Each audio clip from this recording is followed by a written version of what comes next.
بسم اللہ الرحمن الرحیم۔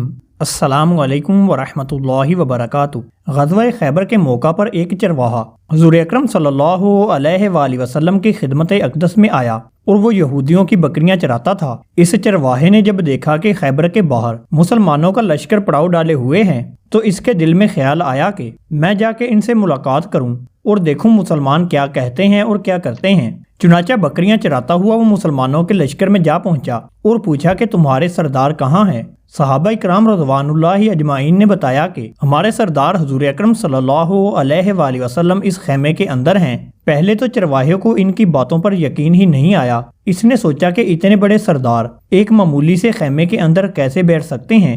اس کے ذہن میں یہ تھا کہ جب آپ اتنے بڑے بادشاہ ہیں تو بڑی ہی شان و شوکت ٹھاٹ پھاڑ کے ساتھ رہتے ہوں گے، لیکن وہاں تو کھجوروں کے پتوں کی چٹائی سے بھرا ہوا خیمہ تھا۔ خیر وہ خیمے کے اندر آپ صلی اللہ علیہ وآلہ وسلم سے ملاقات کے لیے داخل ہوا اور آپ صلی اللہ علیہ وآلہ وسلم سے ملاقات کی اور پوچھا کہ آپ کیا پیغام لے کر آئے ہیں اور کس بات کی آپ دعوت دیتے ہیں۔ حضور اقدس صلی اللہ علیہ وآلہ وسلم نے اس کے سامنے اسلام اور ایمان کی دعوت رکھی اور اسلام کا پیغام دیا۔ اس نے پوچھا کہ اگر میں اسلام کی دعوت کو قبول کر لوں تو میرا کیا انجام ہوگا اور کیا رتبہ اور مقام ہوگا؟ حضور اقدس صلی اللہ علیہ وآلہ وسلم نے فرمایا کہ اسلام لانے کے بعد تم ہمارے بھائی بن جاؤ گے اور ہم تمہیں گلے سے لگائیں گے۔ اس چرواہے نے کہا کہ آپ مجھ سے مذاق کر رہے ہیں، میں کہاں اور آپ کہاں؟ میں تو ایک معمولی سا چرواہا ہوں اور میں ایک سیاہ فام ہوں، میرے بدن سے بدبو آ رہی ہے، ایسی حالت میں آپ مجھے کیسے گلے سے لگائیں گے؟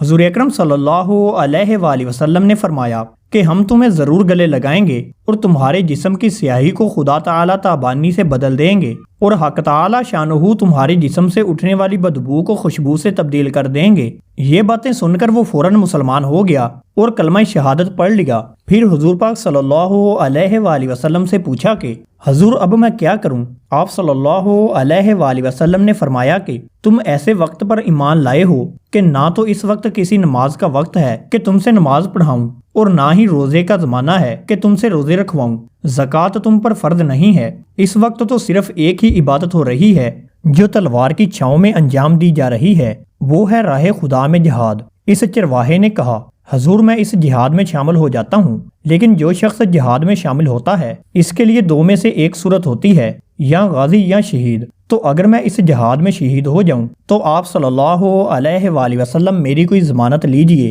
حضور اکرم صلی اللہ علیہ وآلہ وسلم نے فرمایا کہ میں اس بات کی ضمانت لیتا ہوں کہ اگر تم اس جہاد میں شہید ہو گئے تو حق تعالیٰ تمہیں جنت میں پہنچا دیں گے اور تمہارے جسم کی بدبو کو خوشبو سے تبدیل فرما دیں گے اور تمہارے چہرے کی سیاہی کو سفیدی میں تبدیل فرما دیں گے۔ کیونکہ وہ چرواہا یہودیوں کی بکریاں چراتا ہوا وہاں پہنچا تھا، اس لیے حضور اکرم صلی اللہ علیہ وآلہ وسلم نے فرمایا تم یہودیوں کی بکریاں لے کر آئے ہو، ان کو جا کر واپس کرو، اس لیے کہ یہ بکریاں تمہارے پاس امانت ہیں۔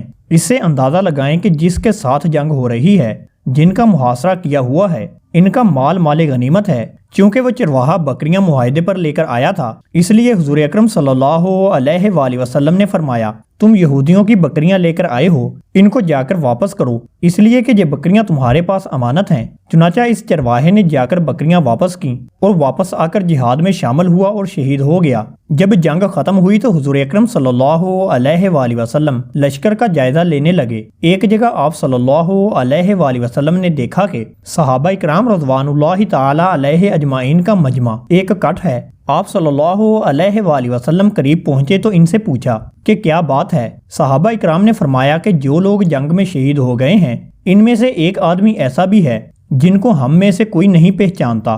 آپ صلی اللہ علیہ وآلہ وسلم نے فرمایا کہ مجھے دکھاؤ۔ جب آپ صلی اللہ علیہ وآلہ وسلم نے دیکھا تو فرمایا کہ تم اس شخص کو نہیں پہچانتے، مگر میں اس شخص کو پہچانتا ہوں، یہ وہ چرواہا ہے اور یہ وہ عجیب و غریب بندہ ہے جس نے خدا کی راہ میں ایک بھی سجدہ نہیں کیا، اور میں اس بات کی گواہی دیتا ہوں کہ حق تعالیٰ نے سیدھا اس کو جنت الفردوس میں پہنچا دیا ہے، اور میری آنکھیں دیکھ رہی ہیں کہ ملائکہ اس کو غسل دے رہے ہیں اور اس کی سیاہی سفیدی میں تبدیل ہو گئی ہے اور اس کی بدبو خوشبو سے تبدیل ہو گئی ہے۔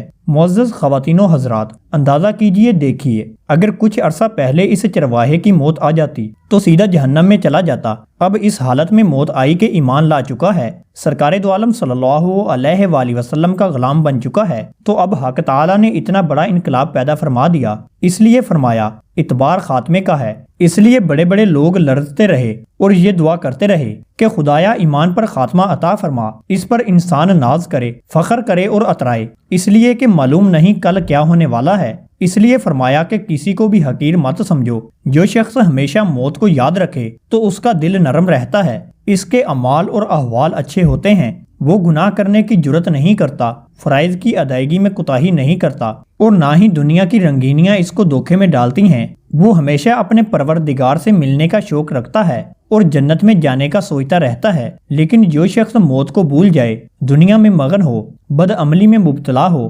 خواہشات کا انبار ذہن میں ہو، تو ایسے شخص کے لیے موت سب سے بڑی نصیحت ہے۔ حضرت ابو ہریرہ رضی اللہ تعالی عنہ کہتے ہیں کہ رسول اللہ صلی اللہ علیہ وآلہ وسلم نے فرمایا، لذتوں کو پاش پاش کر دینے والی موت کو کثرت سے یاد کیا کرو۔ اس حدیث کا مطلب یہ ہے کہ موت لذتوں کو ختم اور زائل کر دینے والی ہے۔ ابن ابی کعب رضی اللہ تعالی عنہ کہتے ہیں کہ جب رات 1/3 گزر گئی تو نبی کریم صلی اللہ علیہ وآلہ وسلم کھڑے ہو گئے اور فرمانے لگے، لوگو اللہ کو یاد کرو، جب پہلا سور پھونکا جائے گا تو ساتھ ہی دوسرا سور بھی پھونک دیا جائے گا، موت کے ساتھ ہی تمام سختیاں شروع ہو جاتی ہیں۔ اللہ رب العزت کی وحدانیت کا اقرار، صرف ایک اللہ کی عبادت اور شرک سے بیزاری اور موت کی تیاری کے لیے از بہ از ضروری ہے۔